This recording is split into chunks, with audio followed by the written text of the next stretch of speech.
Good morning, good afternoon, and good evening, everyone. Welcome to Studio Salon, the African Lookbook.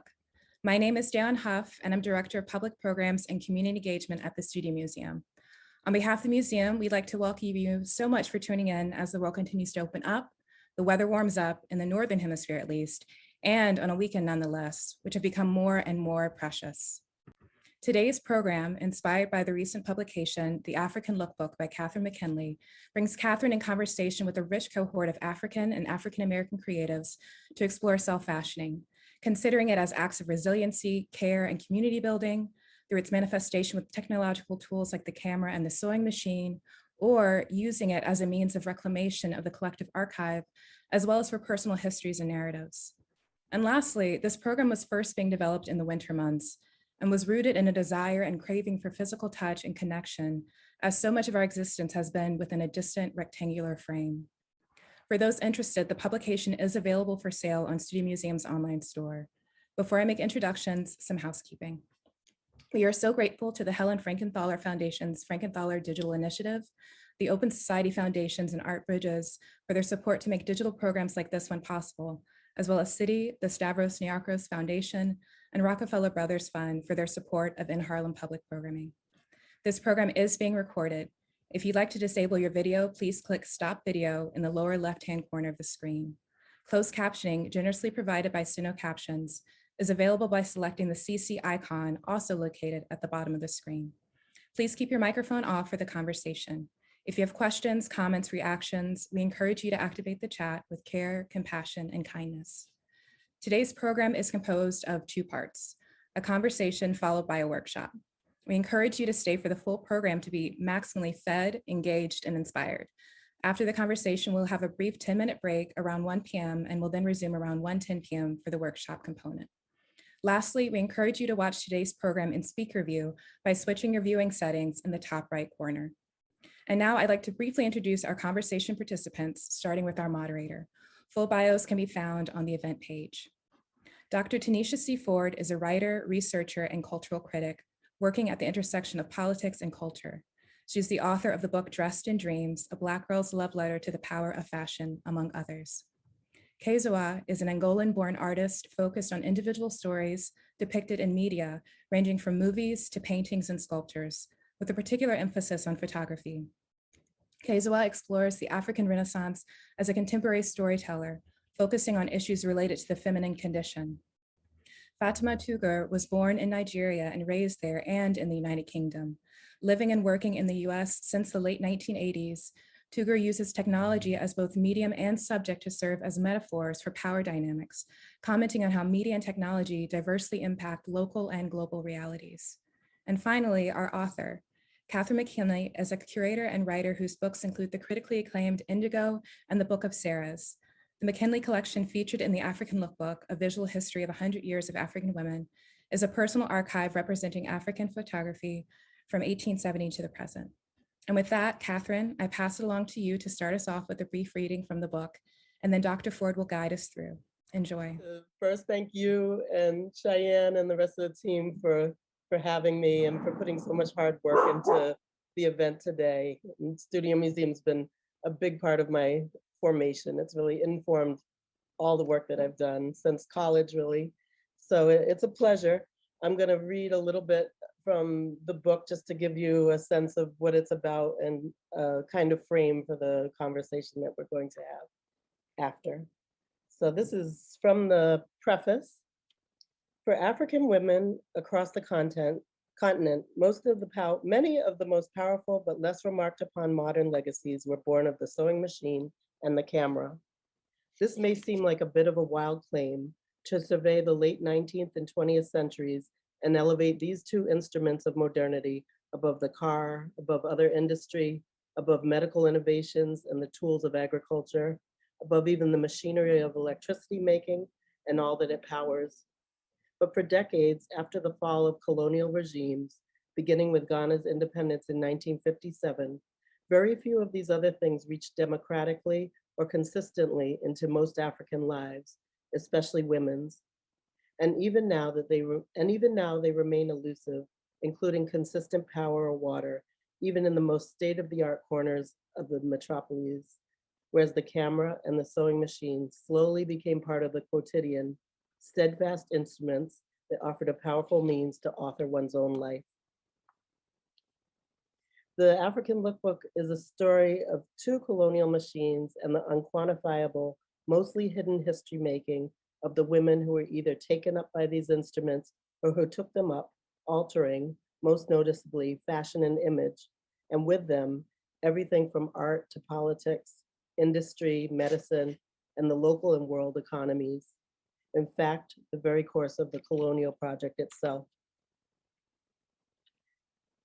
I'm going to share with you an image. It's by Seydou Keita. It's part of my collection and part of the book. And it just gives you a kind of feel for what I'm doing. A dangling pearl earring, a heavy vertebral choker and bracelet that appear delicate on the sitter's illuminated skin, a Euro-style dress sewn from imported taffeta with a European trim at the edge of the sleeve, a Dutch-manufactured headscarf tied in a style named after de Gaulle, after the French president, by Senegalese and Malian women, a tribute to the Francophone African soldiers on the segregated World War II tours in Europe, repatriated at the end of the war to places like legendary Camp Theroy, a bleak French military outpost on the outskirts of Dakar, to await payment of their salaries. 300 of these men would be massacred in 1944 after protesting months of withhold wages and their increasingly apparent internment, deepening the intended salute to heroes and complicating the regard for de Gaulle.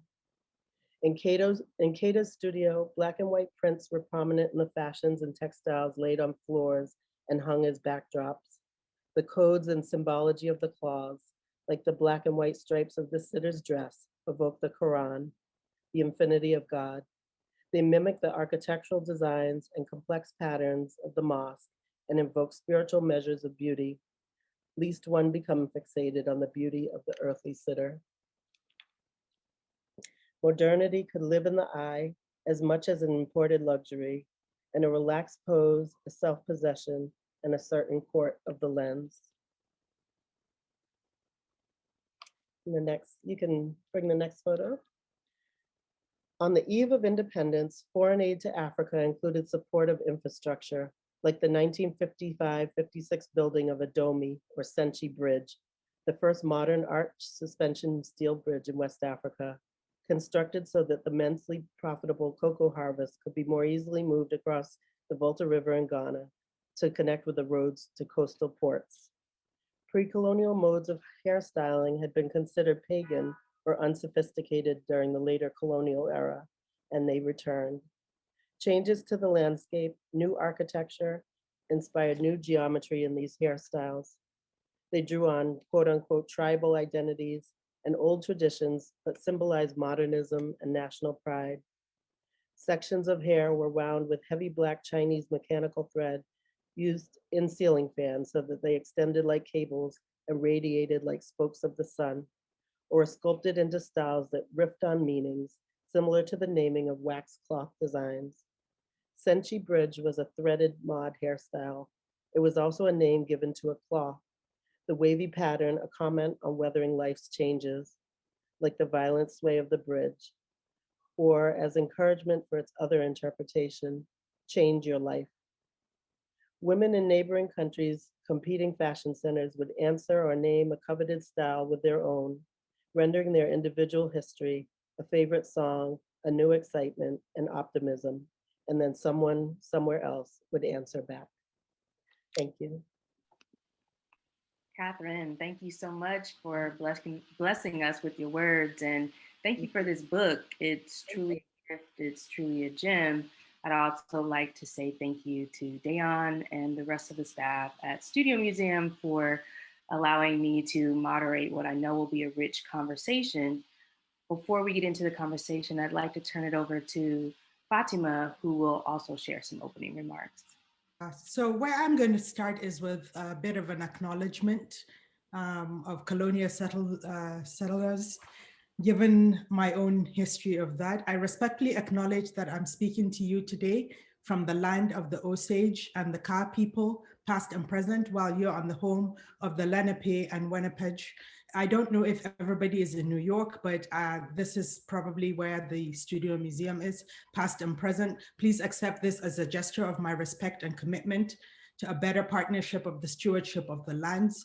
I would also like to acknowledge the people of African descent in the United States who came through the Middle Passage, past and present, without whose struggle for equality in the US, I would not be here today. All right, I will talk about the artwork. This is a piece that I made called Mamana, which is an homage to all of the women unsung heroes of nation building after colonialism.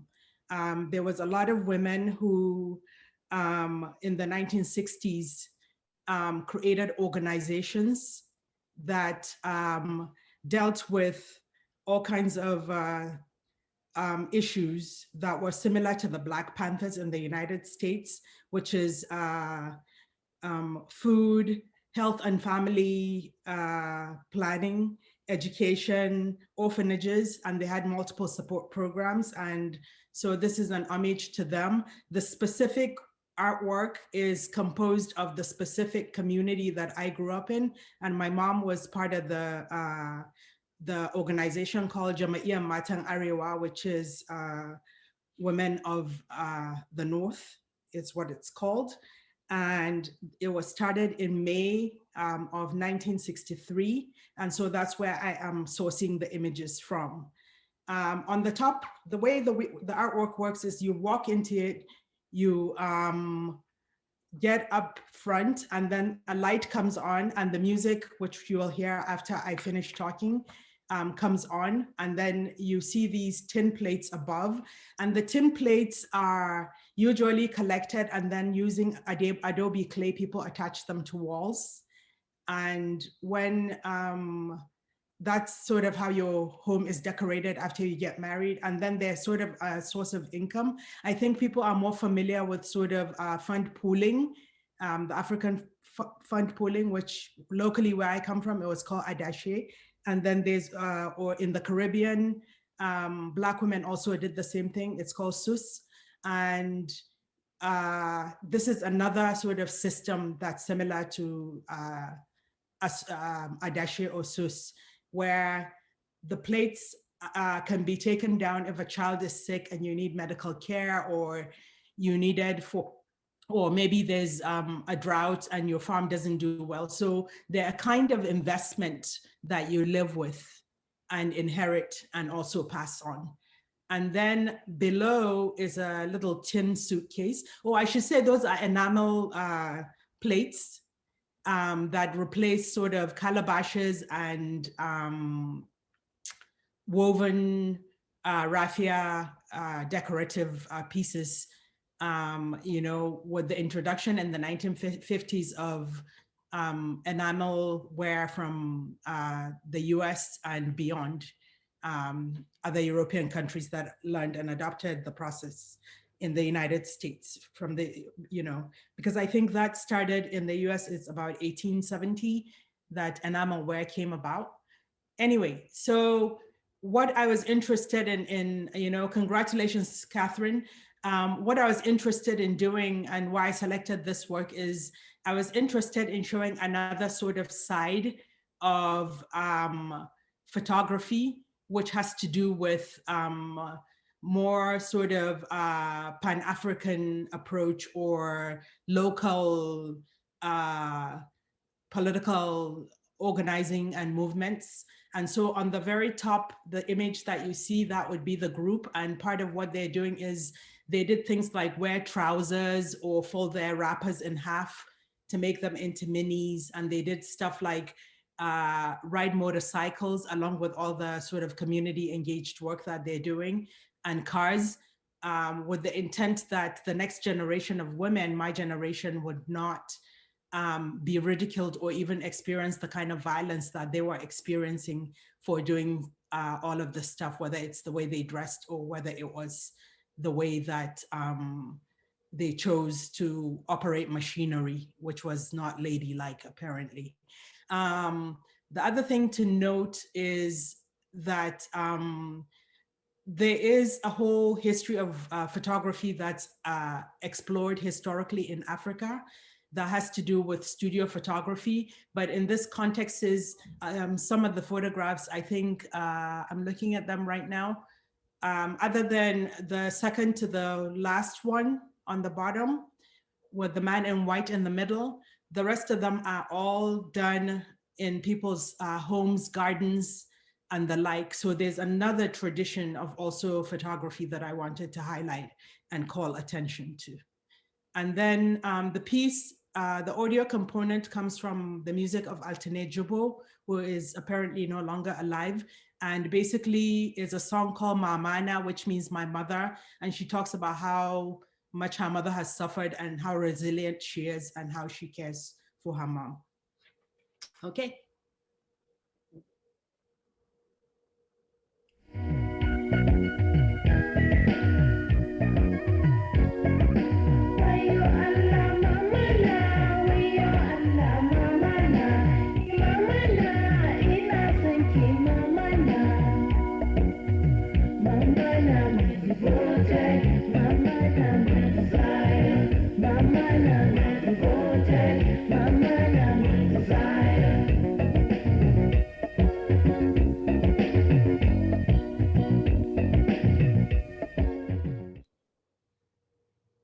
Thank you, Tanisha.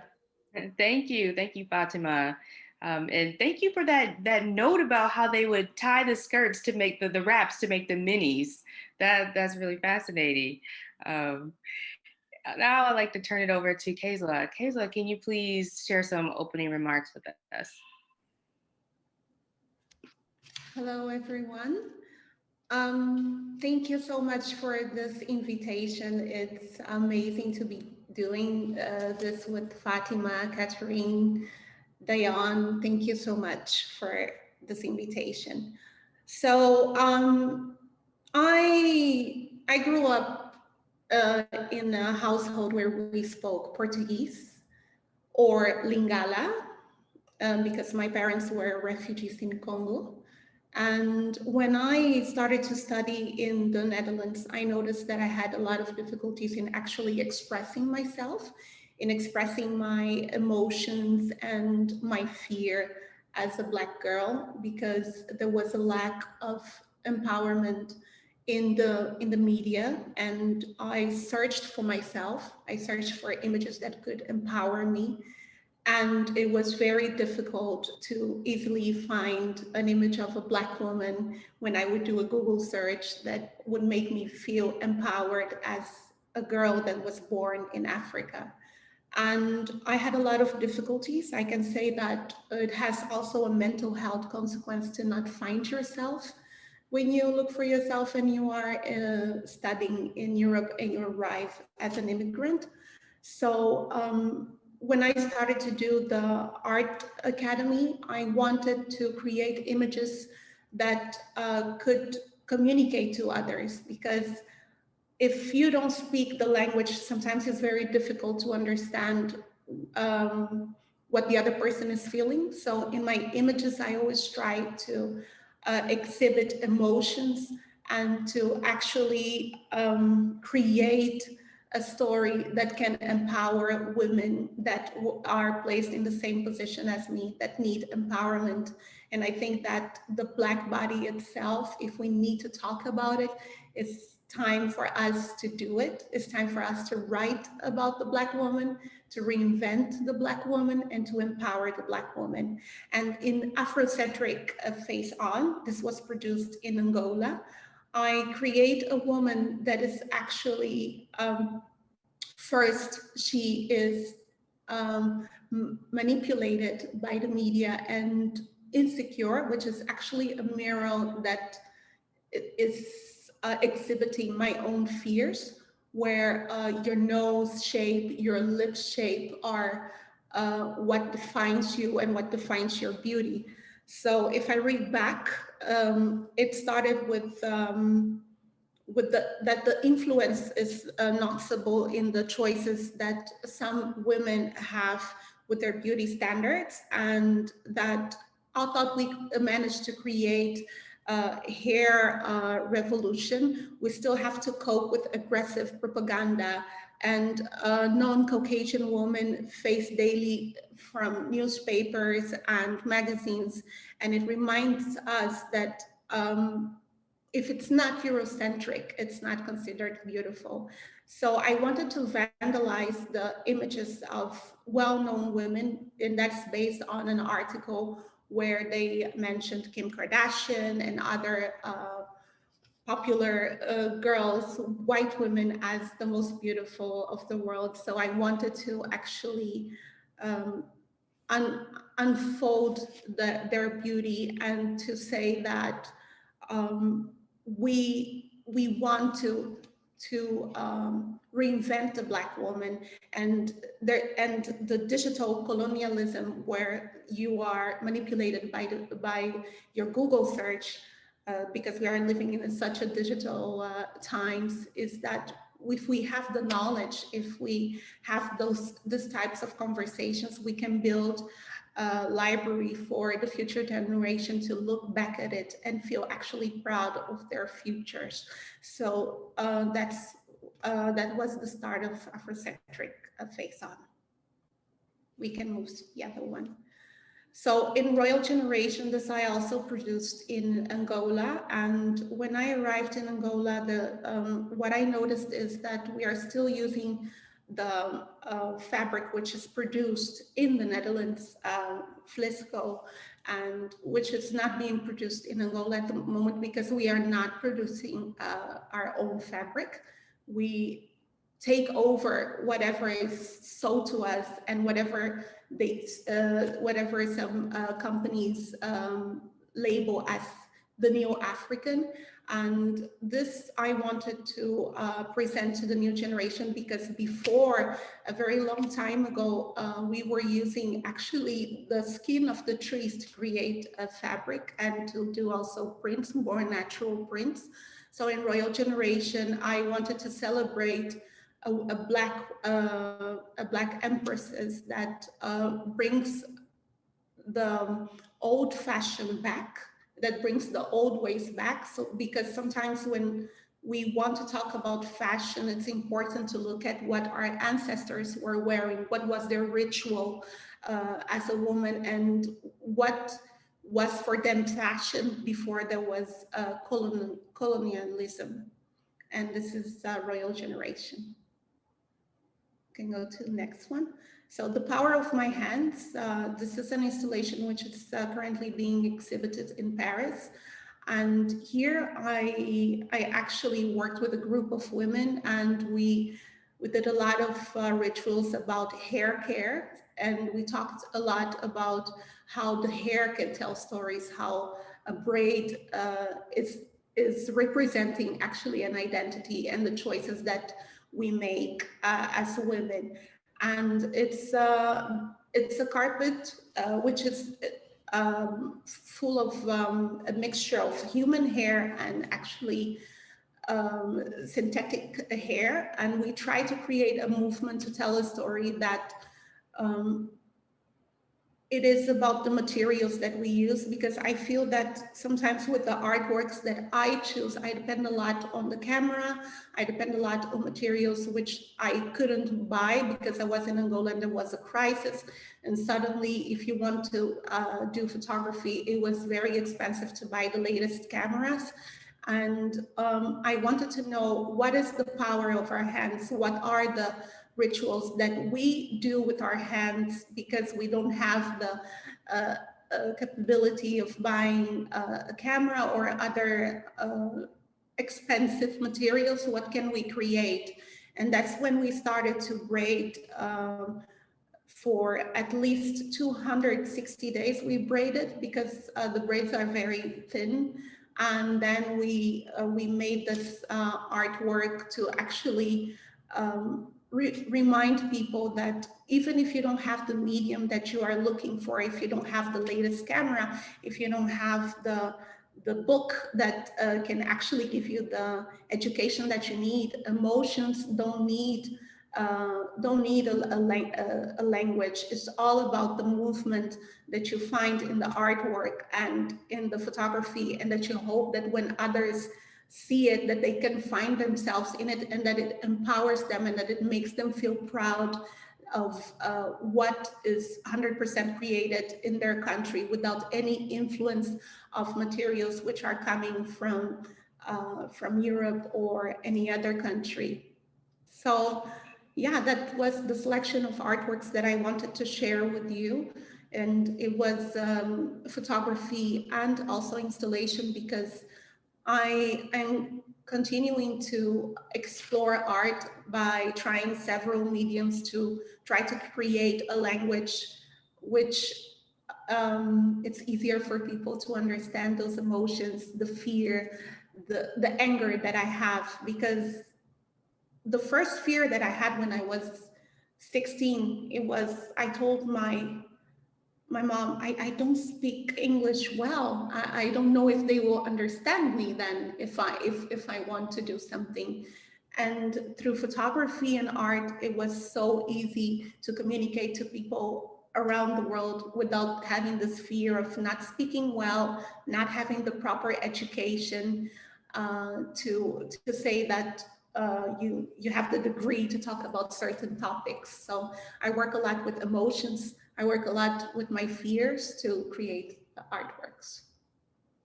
Thank you, Keyezua, and thank you for your generosity and your openness about your work and your practice. And thank you to our other panelists as well for putting so much rich material, images, and topics on the ancestral table for us to discuss. I'd also like to remind those who are attendees that we consider you part of the discussion as well. So I know that there's no way that you can listen to these brilliant artists speak and not have questions. So please feel free to put your questions in the chat, and I will do my best to address some of those, incorporate them into the conversation. So to get us going, I have a question for you all.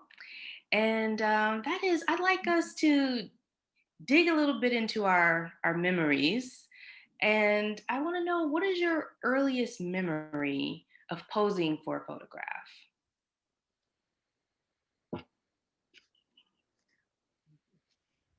My earliest memory. Unfortunately, in our household, because of the situation that I had to deal with it personally, I think that the most beautiful memory that I have was when we finally arrived in Europe and we took a picture to celebrate. And that was somehow to celebrate that we arrived, and that we might find in the Netherlands, where I grew up for a while, that we might find what we were looking for, the education and peace. Yes. What about you, Fatima? I guess I don't really have a specific early memory of being photographed, because I grew up in a household with a father who bought us a Hi8, and I used to make plays. So I was always, the lens was always there. And then we had the earlier versions of Polaroids and a USSR binoculars. So I was always around photographs and photography and moving images, you know, from Super 8 to Hi8 to old Canon cameras. So it makes it really difficult. Like, I mean, there are earlier pictures that I see of myself, studio post photos as a baby, but I don't have a memory of those. They're just, the memory I have of them is seeing them growing up. So I guess that's my response. What about you, Catherine? I also don't know. I was trying to remember. I was trying to just pull up something. I couldn't remember. But I don't have, for instance, I don't have, I grew up in foster care for the first 6 months. So there are no infancy pictures. And You know, I remember my father took a lot of photos and he was kind of very loving and very present with the camera. So I had good feelings about the camera, and we had a dark room. But I don't really have, I hated pictures. I have very few pictures. I feel very, very uncomfortable. Zoom is like torture. Just a discomfort with the image. And I think that's part of why I work with photography. You know, and that's why what I love about your book and just about the points you all have put on the table for us to discuss is just the intimacy of photography, Yeah. how it calls up so many different kinds of emotions. So Fatima, just hearing you say that, you know, you grew up in a house with all sorts of camera equipment, it makes me think about your work and how you work in various mediums, photography being one of them, but of course, web-based media art, object-based installations, and so forth. And a constant theme of your work seems to be an interrogation of power and technology. So, as I'm not trained as an artist, but to me, it seems like those are different skills that people go to school just to study one of those things. And here you are integrating so many of them. So let us into your practice. How do you decide what kind of a artistic approach you're going to take when you imagine a project, and what kind of skills have you had to develop over the years in order to create such an interdisciplinary artistic method or approach? Well, I guess the approach is I'm not actually interested in mediums or materials, and I'm more interested in ideas. So the idea drives what the medium becomes based on the fact that I also think there needs to be a close relationship of interrogation of not just the ideas, but the mediums and the materials, because whether it's a camera or um, algorithms for an augmented reality piece, none of these are really created as mediums for art making. So my goal is to engage those materials and mediums as a way to also interrogate those materials and mediums and question sort of their positioning. And we also know that accessibility to technology is connected with power. So that's kind of how I posit the work, you know, and I use these sort of amalgam, collage, montage based approaches because in themselves also, I think they are a metaphor for being able to bring together multiple things to speak to how we can live with our differences together. So in order to prepare for this conversation, I really had I think of it as a blessing, the opportunity to sit with all of your work and to try to understand more about who you are as artists and as thinkers, as idea makers. You know, Fatima, to your point about the power of ideas and how ideas can drive our artistic pursuits. And one of the things that I saw was a video of you, Keyezua, in which you were discussing your artistry, your photography. And in that video, you said, I like to seduce people with my work. I like to create an illusion. So I'm curious about your introduction to photography, and specifically, when did you realize that you could use your camera to produce this visually reimagined world? And you know, you mentioned a little bit about growing up in Europe and the language barrier. So I'm also curious about where you find inspiration and nourishment for your work. Yes. So I think I use art as a medium to cure myself, because I believe that I grew up without finding the perfect image of someone that could guide me on how to be a Black girl in Europe. And I think that through art, I try to understand those emotions much better, and also the choices that I made in the past as a girl, and how I represented myself as a Black woman.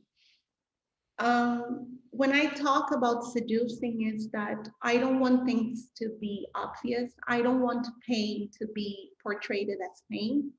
So in my artworks, I try to create a beautiful image of topics that we don't want to talk about it, or that are very heavy to confront the viewer with it. So I want the viewer to try to find those emotions in the artworks that I do, and to have an image that is not obvious, because sad images are already there, they already exist. And I think that it's beautiful to find in pain a beautiful image of what pain can be and still talk about it. And to be Black and to say, I wanted to talk about a Black woman, how unfair it is, sometimes how we are treated, how about race and education, about the refugee crisis, all those topics that I talk about. If I create an image that is obvious, it's again another image which the media already uses when they talk about those things. So as an artist, you have the opportunity to create a world that only exists in you, and to put details where people can find a little bit of their own definition of what it is, or about their own ideas.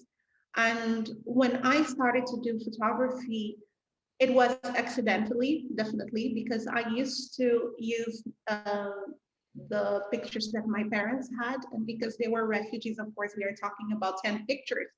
And it was more some type of bad behavior, of course, because we didn't have much from our memories of what home was or what family was before we moved to the Netherlands.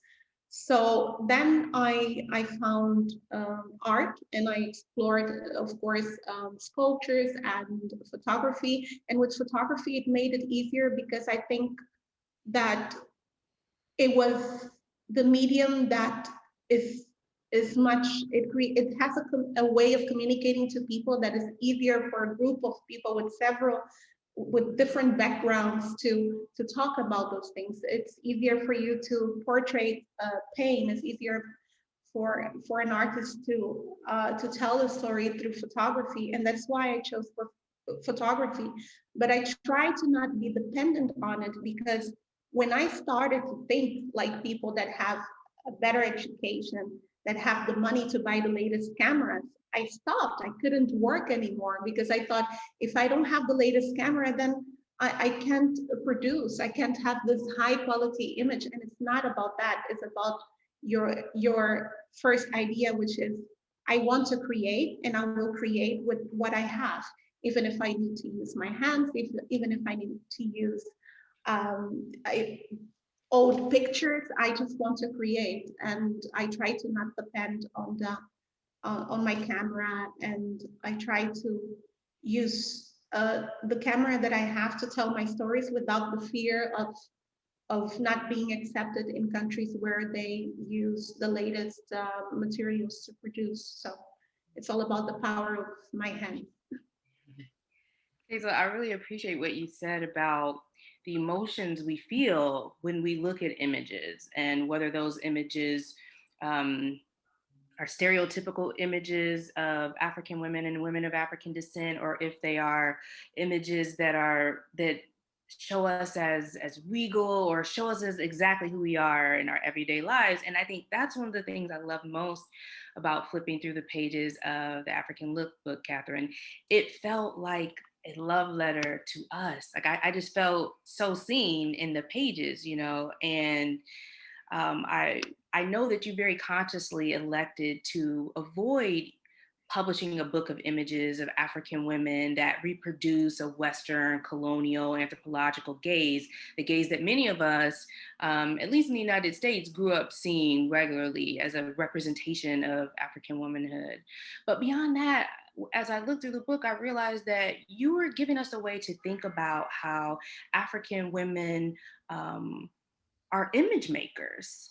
and how they break from the traditions of the male studio photographer. So I'm curious what you think that we as viewers of photography learn from seeing African women and African descended women, not simply as the male photographer's muse, but also as image makers. Yeah, it was curious to me because I did an exhibition 2 years ago in Brooklyn called Auntie. And then there was another one in Canada about the gays and one in Morocco about the gays. So those are kind of the three big exhibitions of African women in photography. And each one, I think we keep going over this issue of the gays and the politics of the gays, and it's always addressed as a way that, African sitters are behind power. But my experience in looking at the studio photography and then also just in traveling, like I've traveled in Namibia with Tanisha C, and we set up these ambulance studios, and we were photographing Herero women who were descendants, they were genocide survivors.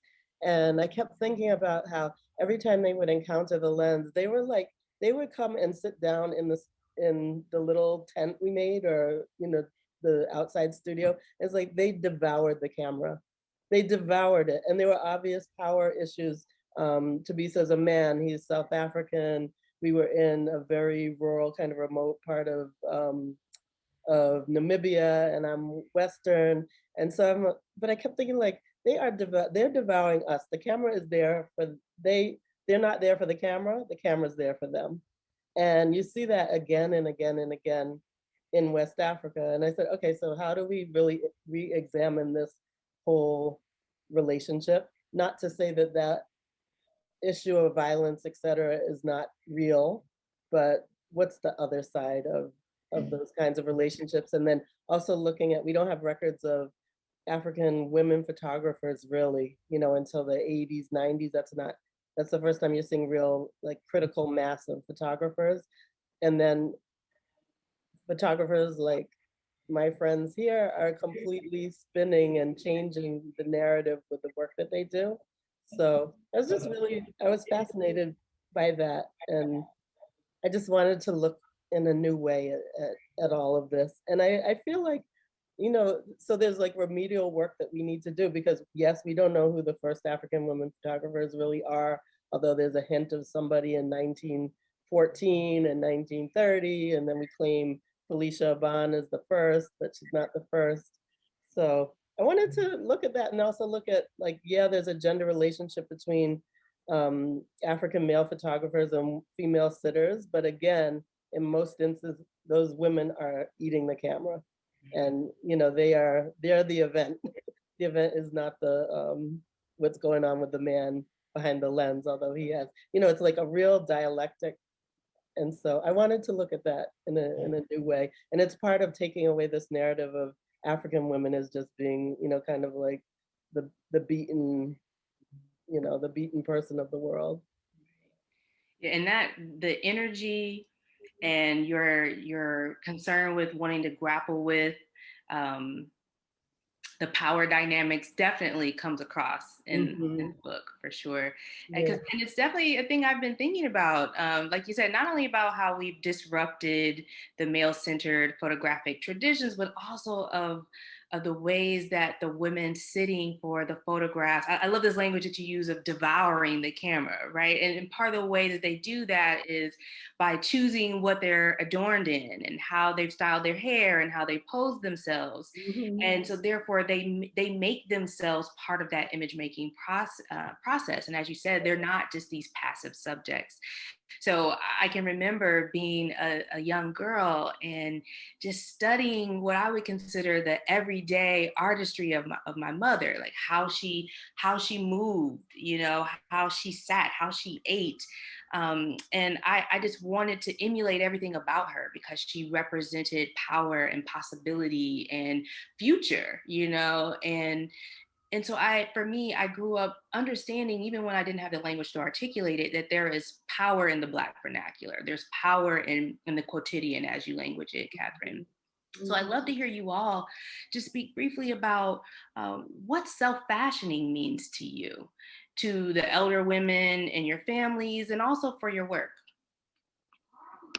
Well, I'll say for me, self-fashioning, it came absolutely like from a very early age from watching older Black women. And I think that's something very different in the Western context where we think that youth are the trendsetters. But I think particularly for a generation in West Africa, it wasn't until you had means to buy good cloth and that sort of thing that you began to shape yourself. So younger girls didn't have access to those kinds of things. It was older women, their body types were on any continuum, and they could go to, it's a sewing culture. So the sewing was done for them to bring out individual beauty and individual expression. So that was really a model. I feel like I've spent my entire life trying to grab even little pieces of what I've seen in older women's display, and that kind of comfort with themselves. So.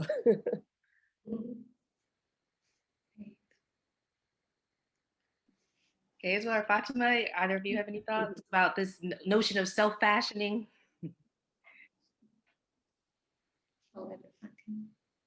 I guess for me, the way that I look at that is that I think self-representation to make a statement in terms of what you wear is important and critical. And based on your heads up on your question is why I'm wearing what I'm wearing, which is a Fulani outfit that I took as found materials and I made them into a dress. And usually I wear this because I am sharing my solidarity with the pastoral nomad Fulanis that go from the western coast of Africa to the eastern coast back and forth. And they've been doing it for generations before any of the current artificial borders existed on the continent. And now, because of population explosion, because of cities and borders that came after, there is a lot of conflict between them trying to make that passage and other people who now have those lands. And there is, in fact, some conversations about settling them, forcibly settling human beings, which is, I don't even know what that would look like or how you would make that work. So I wear this in a kind of solidarity, and in full disclosure, I am Fulani, but I'm settled Fulani, but still I see them that there is sort of a wider conversation to be had about indigenous ways of lives and the need to get rid of those approaches across the globe. So that would be the way that I think about that, and I think the more pressing issue on the continent of Africa is the issue of body image. People are bleaching with soaps, with lotions, and there is even now injections for bleaching. And then there's the issue of liquids that you can ingest to make your bum bigger, that is causing a lot of health issues for people. So that's my take on it.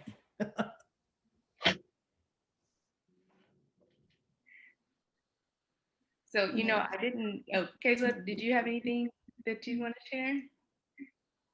By answering your question, I just wanted to say that it's very important that we decolonize fashion and that we actually, as women, that we give importance to the fact that through whatever we wear is a way of communicating and telling a story. And that's why it's important that Fatima just told us the meaning of her fabric, because this already, it's empowering the young generation to not just buy whatever is out there, but to question which fabric is part of my identity. And also to question the fabrics that are currently being sold in Africa that are labeled as African prints, that are labeled as traditional African fashion, which is not. So we need to decolonize that. We need to reinvent what is that is being created in our continent, and that we want to share with the next generation so that they don't lose their identity. Because at the moment, what makes me sad is that we continue to use things that are not ours, that are not being produced in the continent. And your story, the story of your country, the story of such a continent that suffered a lot, should be told by its people, and by using the methods that we learned from our ancestors, by using the methods that doesn't make us dependent on what Vogue or any other magazine considers acceptable to call it fashion. We need to look into what we can do, what we can create to continue to empower our people. And I think that it's happening. We are creating, there's a lot of new clothing lines coming. And this is important to talk about the future and what is the future of the Black woman in terms of clothing, wrapping the hair, and actually the fashions that are coming out, bleaching. How can we fight this situation and empower women to accept who they are? So when I first learned the history of Lisco, which you mentioned earlier, I was like, wow, mind blown. I had no clue. Based on the way that they market, you would think that it was, you know, a cloth produced on the continent, but so much deeply entangled into the colonial past that it's ridiculous. You know, I didn't think about it this way until this conversation, but my grandmothers passed away when my parents were young. My parents lost both of their mothers, and what that's meant is that they didn't grow up with their mothers and that I didn't grow up with grandmothers. So for me, they only existed in family photographs, in our family photo albums. And so I'm thinking about this conversation that we've had for the past, 30 minutes or so. And I'm realizing that at the core of our conversation are themes of resilience and self-making, and then also threaded through all these other things is this conversation about technology such as cameras and sewing machines, and how those things have allowed Black women on both sides of the Atlantic to engage in forms of feminist world building.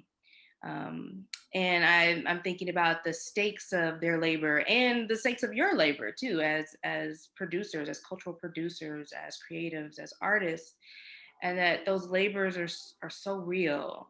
And that even though I didn't know my grandmothers in the fleshy form in this plane, that their ancestral spirit, their energy, the work and labor that they performed long before I was on this earth, is significant, right? And it's a significant part of my being. So I'm wondering what do you think? Do you think that centering African women fundamentally changes how we create and engage with visual archives, or how we create and celebrate Black forms of knowledge production?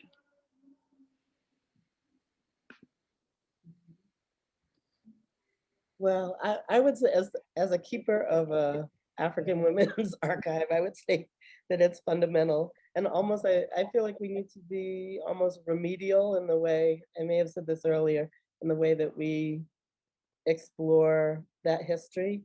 Because if women are the disproportionate substance of colonial picture making, and the disproportionate substance of like the first 150 years of photography on the continent, what does it mean that we know so little about the sitters, and that the absences, particularly of what women were involved in photography, et cetera, to me is like my students who've never read Baldwin, but they're going to go on and they're going to write all of these things about the world and about Harlem and these different things, but they have no basis. They've never read Baldwin, and I know I'm being very prescriptive here, and it's kind of against my nature, but I feel like there's just so much that we don't know.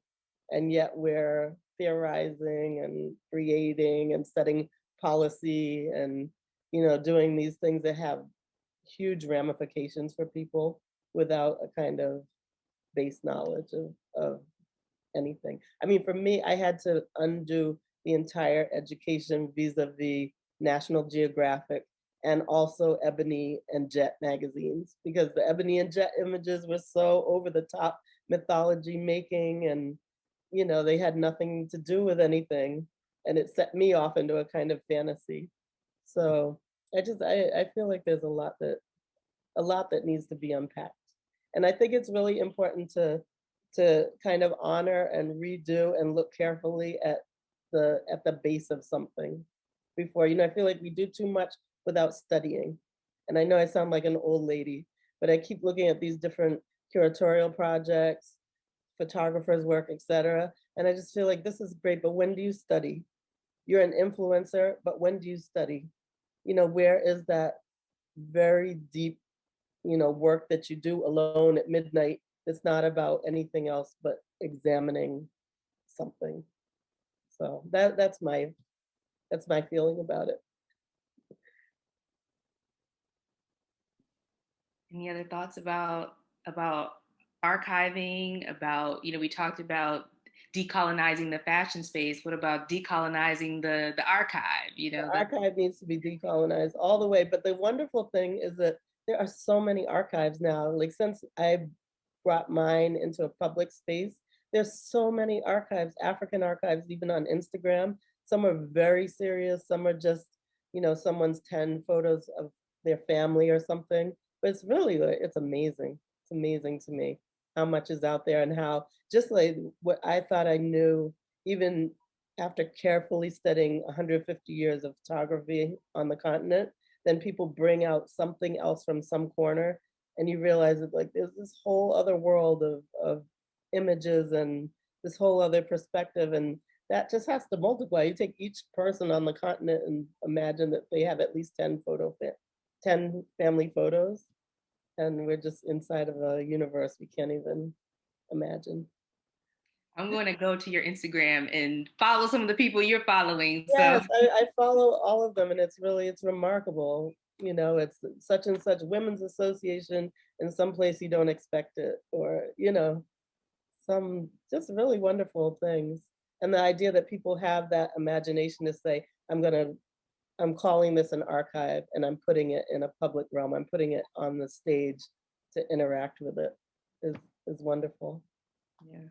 So we haven't had any questions in our chat from the audience, but if someone has a burning question, this might be the moment to throw it into the chat. We can perhaps get to it before we wrap today. But any other thoughts from either Keyezua or Fatima about anything that we've talked about, or perhaps if there's something else we haven't discussed but you'd really like to put on the table? We have a question or comment. Please comment on African people struggling to maintain the industry of cloth making that is being couched in fair trade. Oh, wow. Here's my chat. My chat was up. That's why I didn't see what was happening in the chat. Good. Thanks, Fatima, for seeing the question. Anybody want to respond to that one? Well, I spent the last work that I made, one of the last works was our work called Deep Blue Wells, about the tie-dye wells in Kano, which have been there since the 1800s and are kind of going through some difficult times. In general, I think traditional craft on the continent is about to become extinct, because with the generation of people that do the weaving or the dyeing or the calabash carving or the stool carving or any of those kinds of crafts are going to disappear because younger generations of people are not interested in that. Which is why I went and produced Deep Blue Wells, which uses augmented reality so that you can have concurrent experiences of an installation, and then the past, the present, and the fantastical. So one of the things that's happening is when the generation of people pass away, there'll be nobody because people are not actually learning the crafts. Even young people who are not going to school don't want to participate in that. So I think that it's a critical time that once this generation of people go, there will be an entire knowledge base that's lost. And I think we have to start there. There's also, in the case of the tie-dye wells in Kano, there's a lot of Chinese cloth that's coming in, which are inkjet prints that are one-sided, that you wear once and wash, and then you can't wear again. So the elders have organized in these crafts that are about to be extinct, but I think we do need some young energy. And I thought among the ways to do that is to highlight it by engaging with it as a maker and kind of innovating with it with the hope that other people can see that it is still viable and can be used for innovation. And also, as we're concerned about the environment, we have to think about what we're using that we used to use before that was less harmful to the environment. Anyway, I'll shut up. Sorry. Oh, that was great. Great response. And also, since we're talking about generational knowledge production, passing down information, there's a great question in the chat that asks, does anyone have any key resources or advice for young photographers who want to create but don't have many resources? As I always tell students when I work with them, part of being an artist is not just being creative to make the artwork. Is being creative to find the resources to do the work. A lot of the career that I've built hasn't even when I have 35mm cameras before, and probably, I don't know if other people know what that is in terms of it having film. There used to be snap cameras that you can buy, and they're disposable. Some of my work is created with those. I don't think it's about the cost of the camera or the or the camera itself. I think it's about what you do with the resources that are available to you.